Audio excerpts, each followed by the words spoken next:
Alright guys, check it out. We got the oil cooler slash oil filter housing out. If you want to see the previous video I had, part 1 and part 2, how to take this out, check it out on my description down below.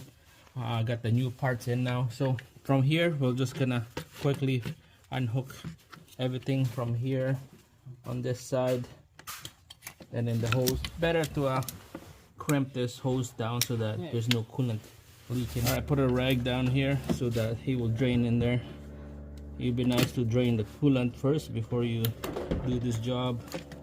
I did not, so there you go. Dig it out. So look at this O-ring, they're like square already. They're out of shape. It's supposed to be circle. See, there's a couple O-rings is on the block still. This one right here, it's like triangle. Alright, plastic. Let's put the new one in. Alright, here's the new one.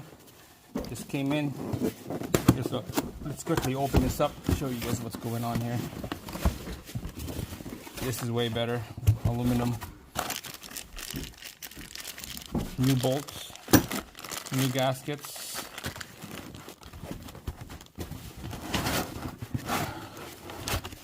And there we go. Aluminum. There's the O-ring that we're looking for right there.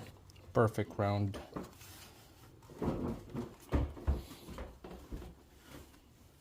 Alright. Check it out. See if there's a filter in here. We'll put a filter in if there's none. Alright, 15/16 on that one. Sweet. New filter. Perfect. Alright guys, looks like everything is nice and clean now. Still a little bit of fluid, but not much. Way better than before.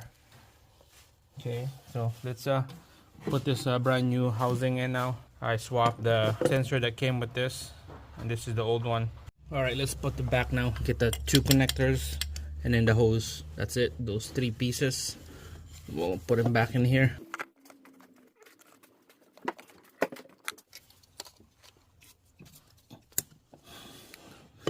Alright, there we go guys. Let's connect. Perfect.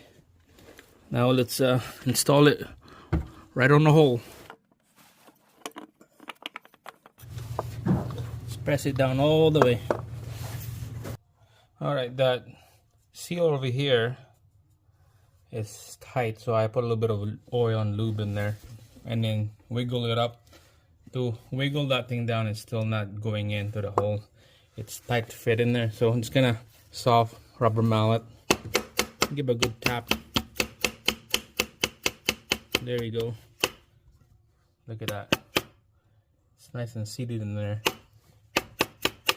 Just keep tapping it in, then you can feel it that it's bottoming out, and then we'll put all the bolts down is next.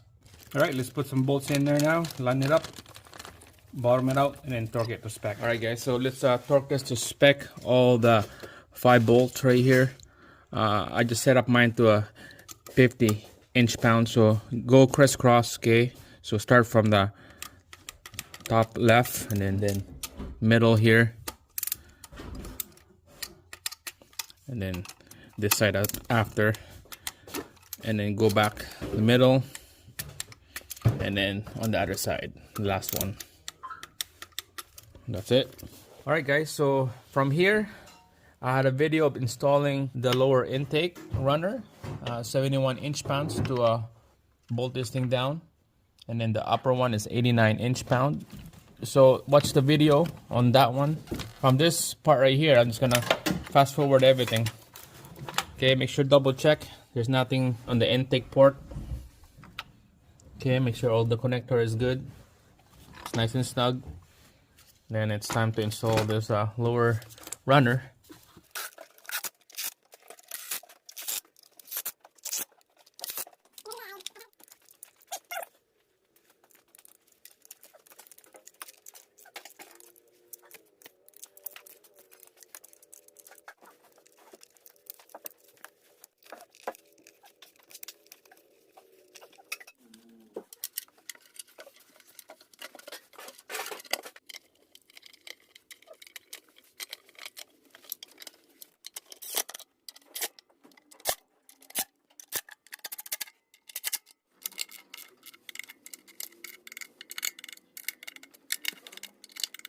All right, guys, here we go. Torque to spec, upper intake, and then the lower intake, and then the oil cooler bolts are torque to spec. Everything is good. Now, just put everything back in here: the harness, vacuum line, the hoses, and everything. The bracket right here, there's 2 bolts, and then bracket over here, there's 2 bolts. That's it. That's about it.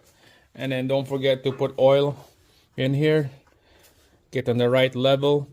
And then coolant, put coolant in there, run the engine and bleed the air out. There's a lot of video doing that, just check it out. I'll put some links down on the description to bleed the coolant and everything. So that's it, guys. Thumbs up, subscribe. Thanks for watching. See you guys again on the next one.